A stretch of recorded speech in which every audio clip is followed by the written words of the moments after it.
So, when I first got married, my wife, I think it was like the first or second Saturday that I was married, my wife woke up, it was like a Saturday morning, and she was like, hey, we're married, I got a husband, I want to cook breakfast for my husband. So my response was, yeah, you do, get after it, right? So I'm sitting here, well, she said, hey, what do you want? I said, I like eggs. Do we have bacon? She was like, no bacon. Sausage? No sausage. Eggs are good. No, we'll do eggs. So she went off to make eggs, right? And the only person that ever made eggs for me ever really was like my grandma and my mom, right? So she went off, and I was watching, Saturday morning cartoons, as I do, and she brought me eggs, okay? Eggs to me are like these fluffy kind of cloud, like the fluffy cloud kind of eggs, right? That are beautiful and just they clump up. These were like scattered small bits of egg, dried out egg pieces. It was just like, and they all kind of scattered out on the plate. It was like there was no moisture in them, and it tasted a little bit more like salted cardboard than eggs to me. So I lovingly said, sweetheart, honey, love of my life, what is this? It's your breakfast, it's eggs. I was like, no, it's hidden eggs. She was like, it's eggs, freaking eat them. And she's not that mean. I make her something, but I said, here, can I tell you, the way that I prefer that they're made? And she said, can I tell you that I want a divorce? And I was like, no, okay, just hold on. I said, this is the way that I prefer my eggs to be made. Okay, this is the preferred method. Okay. Step one. Can you see this? Preferred method. Okay, pan back. All right. Step one in the preferred method, because it's a whole big system. Okay, I've been making my own eggs. I moved out when I was, for college or whatever. Lived with my parents a little bit after college, but I don't tell anybody that. So I've been making my eggs for a long time. I know how to make some eggs. Here we go. Step one, and it's not just about the eggs. Here, catch that. Step one is you got to toast it up. Okay, what do I mean by toast it up? Well, not the most important part, but the second most important part of your egg breakfast is the toast. Okay, because you got to have some carbs and some meat there. No veggies. Why would you ever want veggies? So you toast it up. The first thing you need to get is white bread. Why white bread? Because it has less nutrition, which means it tastes better. White bread. That's wrong. And salted butter. Okay. Now, why salted butter? It has more sodium. It's worse for you. Therefore, it tastes better. Okay. Now, so you get your white bread and your salted butter, and also we need a non-stick pan. Okay. Or skillet. Now, non-stick because you don't want to be scraping the egg stuff up off the metal skillet. It takes forever. So you get a non-stick pan. It costs about $40 to get a nice Calphalon pan. Completely worth it. Okay. Calphalon is the best. Okay, so get you a non-stick pan, and you need to have one pat of butter in there. Let's have like one little pad of butter. One pad? Yeah, you know what a pad is? Just like a little, like you get your stick of butter, little slice of butter. That's called a pad. All right, so you put a little pat of butter in there, and that'll tell you when it's ready for the toast. Okay. So here's what a piece of bread looks like. Sort of. Here's how we do our butter. Okay, you're going to put a pat of butter right here. It's very the placement of this is very particular. Okay, you put one right here, then you put one right here, one right here, one right here, and one right here. Okay, notice this is offset to the right just a little bit. That was an accident. So we put another one right here to compensate. Okay? So we have this. Now we get two pieces of bread. And we do the same thing on the other piece of bread. Okay, so we'll put it same place. Now, once our pan is hot, we flip them over in the pan. Okay, and they start going. While we get now, what we're looking at is two pieces of bread with no butter on it, right? Because the butter's on the bottom. Well, that's stupid. Let's put butter on it. You put a pat of butter on the top, though. You put a pat of butter right there. You put a pat of butter right there, and one right here. Okay. When that's done, you put more right there. Right here, and if you have some butter left over, just kind of put it in there. Okay. You may need your own cow to have this amount of butter. Completely worth it. So you do this to both sides. Kind of check under there, okay, to make sure that it's not getting burned. Okay, you want it just to kind of come up golden brown. But while this is going, it'll take a little while. We need to do step 2. Let's go ahead and put lots of butter. That's the key. Okay, now step 2, we need to mix it up. Okay. Now we're going to start dealing with the eggs. We need 4 eggs. Why 4 eggs? Because there's more calories in 4 eggs than there are in 3 eggs, and more calories makes it taste better. So we're going to have 4 eggs. We're going to get whole milk, okay? That's kind of a secret ingredient, whole milk. Why whole milk? Because there's more calories and calories taste better. All right, then once we get the whole milk, we need to put cheese in there. Seriously, cheese things? Are you a communist? I don't trust you. Okay, listen, because this is very specific. You don't get like cheddar or American cheese or like Colby Jack or some brie or something like that. Okay, here's what you need. Okay, it's very particular, Roland. Here's what you need, buddy. Shh. Guys, listen.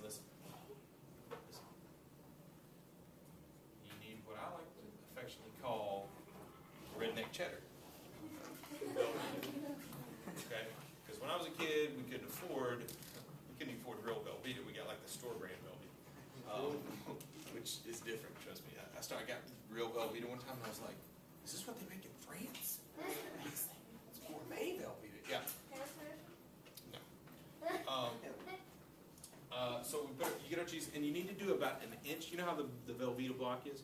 Cut about an inch off, okay? And then you dice that up into like little cubes about the size of a dice. I guess that's why they call it dicing it up. Interesting. Never thought about that. So you just get little cubes, okay? So you got little cubes of Velveeta. You need to put this in a bowl, okay? It won't fit in a cup. Put it in a bowl and you mix the mess out of it, okay? Just get a fork and just do it as fast as you can. If you can break up those little chunks of cheese, the smaller they are, the better, okay? So you mix it all up. You want the egg whites and the yolks and the milk all to be just one uniform mixture, okay? Or solution or whatever the proper term is. Okay, so that's step 3. Now by this time, by the time you get these definitely need to be flipped over, if not taken out of the pan. You may have needed to flip these over in the middle of this process, so keep an eye on your toast. You don't want burnt toast. That's not good. What's the toaster going to do? Sorry, what? Why can't we just use the toaster and put the bread after? Well, that is a very good point. Why can't you use the toaster and then put the butter on afterwards? Because once you take the bread out of the toaster, the bread doesn't stay hot enough to melt the amount of butter that we want on our toast. Okay, that's the only way to get it. Okay, it's basically, you might as well just like melt a whole case of butter and then just like submerge your bread in there. Probably work more efficient. Okay, so step 3 is about to happen, guys. Cook it up. Here's what I mean. This is the vital step, okay? You ready, Kimbo? Cook it up can go awry. This step's really pretty tenuous, okay? Oh, I thought that said look it up. Look, it looks like an L. Is that like There you go. your face looks like that? That doesn't make sense. Face doesn't make sense. Okay, so cook it up. What you need to do, we got our nonstick pan, that's good, okay, but here's the problem. Once our toast comes out, let's say remove toast. So it's ready to go, man. Toast is done. I can't write. Okay, so we move our toast, but our pan's hot, okay? So once you start pouring that egg mixture in there, it's gonna start cooking immediately, okay? And it's gonna cook fast because it's already hot. By the way, let's put this on, let's put another step in here. We're gonna put our thing to 7, okay? So we're gonna turn stove, is it the stove? What is that thing called? Stove top? Well, the stove's like, that's the oven. Stove. Turn the stove to 7. 7 is not too hot, not too cool. It's right. Okay, so we move our toast. We got a hot pan here, okay? So we need to use you don't want a metal spatula. You don't want a plastic spatula, okay? Because a metal spatula makes marks on your Calphalon pan, on your $40 expensive pan. You don't use metal on non-stick, okay? You don't use a plastic spatula because I had a cheap plastic spatula in college. It melts and you get little bits of plastic in your egg. And that it doesn't taste good. It adds texture to it, but it really doesn't taste good. And it's not very healthy. I think there's vitamin P in there. All right, so you move the toast.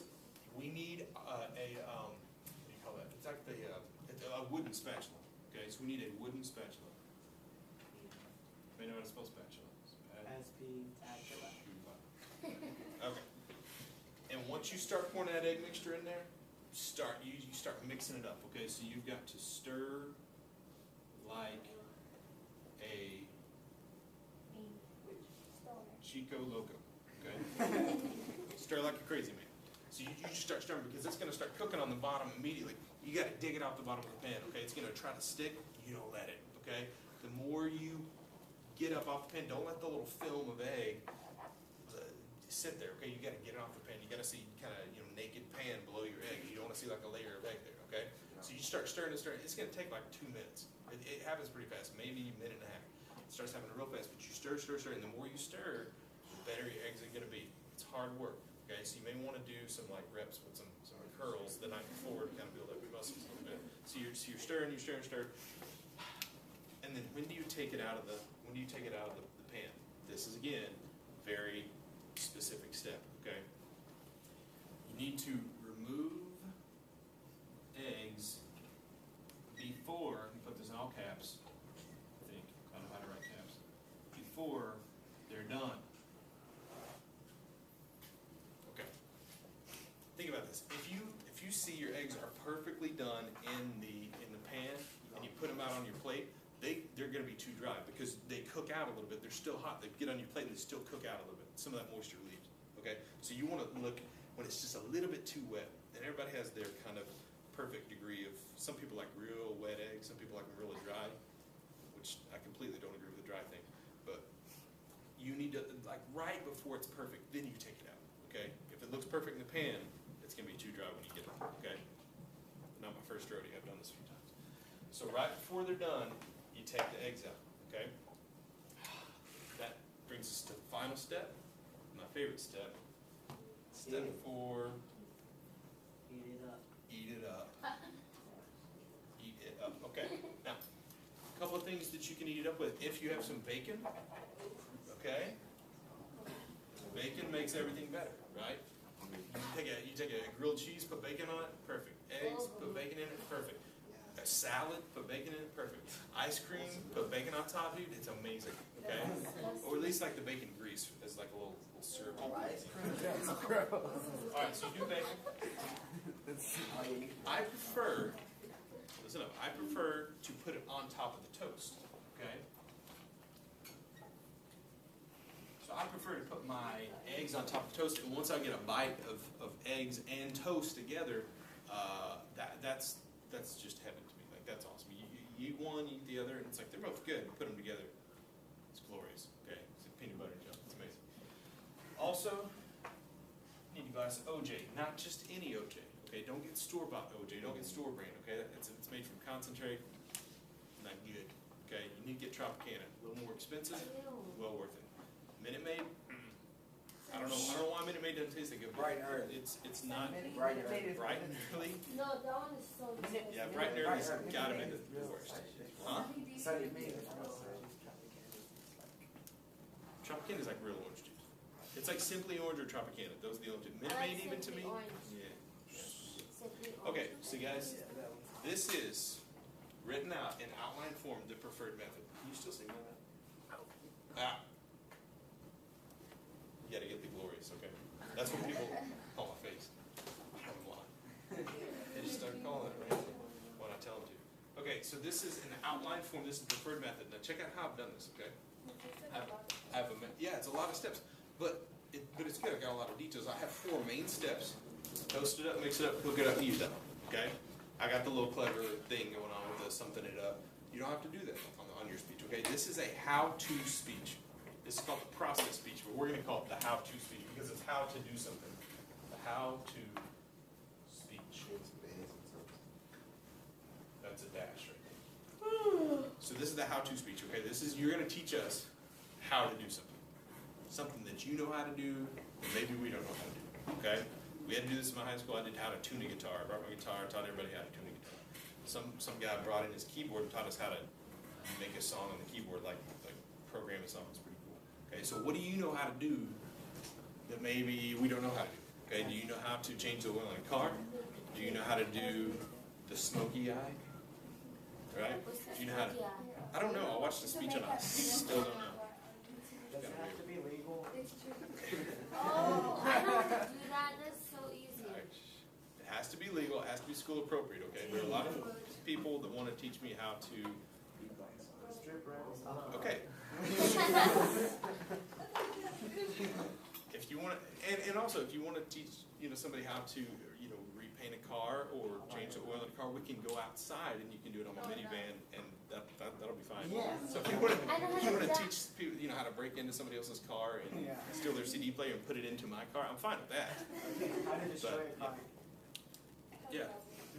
There's a couple of teachers here. I think we can do that. Yeah. Okay. So this is the how-to speech, all right? So I need you to think of what do you know how to do, okay? And if you just can't think of anything, you just have no skills at all, do how to make a recipe or something like that, that's easy. How to get ready in the morning, how you get ready. But here's the thing, you've got to have details. You've really got to know what you're doing. I know exactly how to do this because I've done it a lot, okay? When you're in college, eggs and bread are cheap, so you eat a lot of them, okay? It's kind of like ramen noodles, and I used to put eggs in ramen noodles, which, again, Ew. awesome. Bacon? I couldn't really afford bacon in college, so I'd put cheese and eggs and stuff. Anything going in ramen noodles is amazing. Anyway, hold on. So teach us how to do a recipe, how to get ready in the morning. That's kind of stuff we're looking for. I'd rather have a cool process that you know how to do that maybe we don't know how to do. Okay? If you're from El Salvador, please do how to make pupusas. I've had a bunch of people tell me how to make pupusas. I still don't know, and nobody has ever brought any. If you do how to make pupusas, bring some, okay? I've never had a pupusa. I've heard all about them. They're apparently good. It's Okay? really good. All right. I want to point out something. Hold on. Shh. I want to point something out. Look at how I've done this, okay? All your speeches from here on out are going to be like this. You've got points. It's not a written out speech. In here, we don't write out speeches. We don't do that's called manuscript speech. Like Obama on the speech the other day, when he had every word of the speech written out. We don't do that. We organize our ideas. We know what order we want to communicate our ideas in, but we come up with the words on the fly. Okay? So I would write this out ahead of time, but I come up with the words on the fly. So I look up here, and this is just a reminder. Okay, first step is toasted up. Well, you want to get your toast out. You want to put all the butter on it. And I look down and look, oh, we need to turn the stove on. Okay, well, we turn our stove to number 7. Okay, you want white bread and salted butter. All I had written on my paper is white bread and salted butter, but I know to say, oh, we want white bread and salted butter because why? White bread's not good for you, that means it tastes better. Salted butter has more sodium, it's not good for you, that means it tastes better, right? There's 4 words written right there, but I turned it into 2 or 3 sentences. That's what you're going to do. You have all the knowledge in here, you have all the how-to in here, this just reminds you. This is called an outline speech. Not a manuscript speech, an outline speech. That's what we're going to do the whole year. Unless y'all are amazing at doing these, we're not going to move on to outline speeches because they're hard. I'm sorry, we're not going to move on to manuscript speeches because they're really hard. So you have main points, okay? And then you have more details in here, okay? Subpoints, or just more details, okay? And by the way, if you learn how to do this, this applies for all your papers in college and high school and stuff like that. This applies to all your papers, okay? Like your English papers or something like that, or research papers. If you organize an outline, and then write, it's so much easier. If you organize an outline and then give your speech, it's so much easier, okay? Because you know what you're going to say. The speeches are easy. You know exactly what you're going to get up there and say. You just have to make up the words. You know exactly what ideas you're going to communicate. You just make up the words on the fly, okay? Is everybody clear on that? Yes. Okay. One last thing. I want to teach you one word today. That is thesis. Can you see me over here? Has anybody ever heard the word thesis? Yes. No. It's like a summarized statement. Thesis. It's like a summarizing statement, okay? A thesis in here, in English class, I'm going to word it a little different. A thesis in here means, what is your speech about? Okay? You're going to have a sentence at the not the very beginning, but towards the beginning of every speech you do in here, where you tell us what that speech is about. Because if I just get up here and start talking about eggs and making eggs and stuff, and it could be really weird. If I just started with, okay, well, the first thing you do is toast it up. You need to get some bread and butter, and I start talking about that. You're kind of bewildered. You're like, what's going on right now? Why why are you telling us this? But before I said, hey, today I want to tell you how to make the preferred method of making eggs. Or making breakfast, right? And then I say, okay, first step is toasted. All of a sudden you're like, oh, I know what we're doing.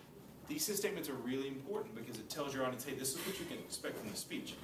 If I get up here and I'm just like, if I want to communicate some science concept, if your science teacher talks about science and they just get up one day and just like, proton is the, has a positive charge that sits in the nucleus. The neutron sits in the nucleus also, and the electrons are in the outer shell, right? It just kind of goes in one ear and out the other. You need to tell your audience what to expect so they know.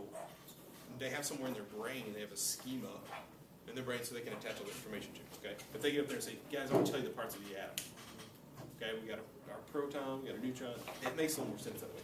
Thesis statements are really important, okay? So, if you're in YouTube land, you need to get the worksheet form from me. And it looks like this. It's the HowtoSpeech little worksheet. This is the outline, and you need to fill this out, okay? Make sure that you have as many details as you can think of written in here. And you don't write out sentences on here. Okay, this is the outline. You guys are about to have to fill in these out. You don't write out sentences on here. Just 4 or 5 word phrases, 2 or 3 word phrases that will remind you what to say and when to say. Okay? Which one or to the camera? Both on that one. Now let me just talk to the camera right now. This class stinks. We're I love here. you guys way more than them. Okay, thank you for being you. Okay, back to you. Back to you guys. 3 hits. I'm just kidding. Okay. That's it. Okay, Cut the tape.